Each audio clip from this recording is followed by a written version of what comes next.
Welcome back to the channel. I'm Christian Triola, author of The Missing Method for Guitar books. All right, so today we're talking about string bending. And we're taking a look at this book called Rock Guitar Fundamentals. And it shows you everything you need to know to start playing rock of all sorts, from classic rock to punk rock, alternative, grunge. It all starts here. So you can get a copy of this book over at themissingmethod.com and most online retailers. All right, so today we're talking about string bending.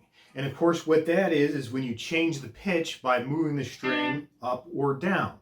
Now, usually the top four strings, 1, 2, 3, 4, you'll bend upward. The lower strings, you want to bend downward.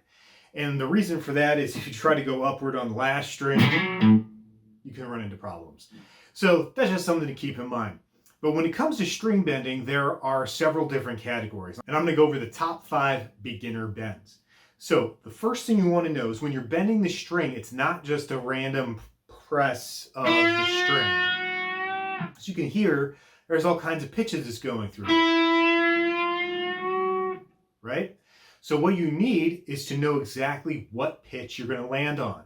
So that takes us to our first bend, the half step bend.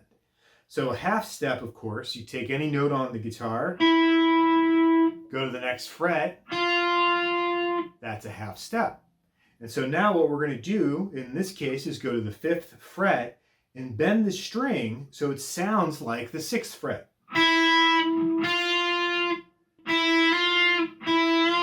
Like that. So you can see I'm just bending it just a little bit. And there you have it. So let's go to the next one, of course, is the whole step bend. So this bend means you're going 2 frets away from where you started. So if we start on that 5th fret again on the 2nd string, we want it to sound like the 7th fret of that same string. So match it. And there it is. So sometimes it takes a couple of tries to get that feel, but you really want to use your ear. You might even want to use a tuner to make sure that you're bending to the right pitch.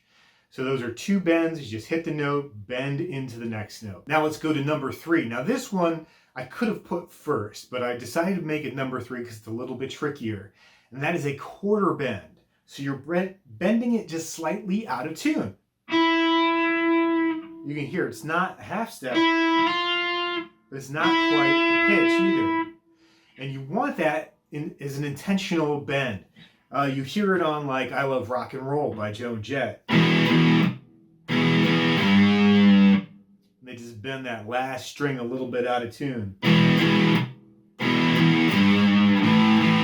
Yeah, no one's going to say, oh, you're out of tune. They're going to be fine with it. So let's move on to the next one. This next one is in 2 parts. First, you bend either a half step or whole step, and then you release that bend. So you're coming back to the pitch. What we've done already is just taking that pitch and bending into the next note. Now what we're going to do is play that note, bend into it, and then come back. So we'd have something like this.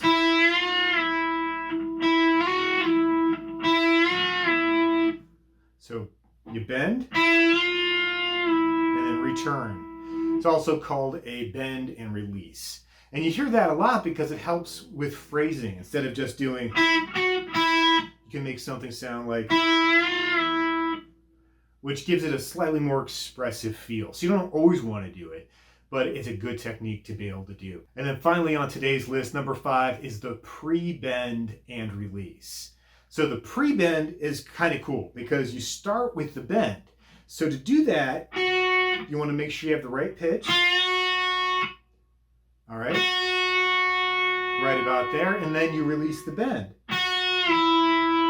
So you bend first, but you don't play anything, and then release the bend. And it's a really cool effect. And you can have all sorts of fun with that. All right, so there are, of course, many other ways of bending. You can bend for longer periods of time. You can bend intentionally, slightly out of tune, like we did with the quarter bend, and a whole lot more stuff. So if you want to check some of those out, make sure you get a copy of Rock Guitar Fundamentals that I mentioned at the beginning of this video. It's available at themissingmethod.com and most online retailers. So make sure you come back for more lessons, and I will see you for the next video.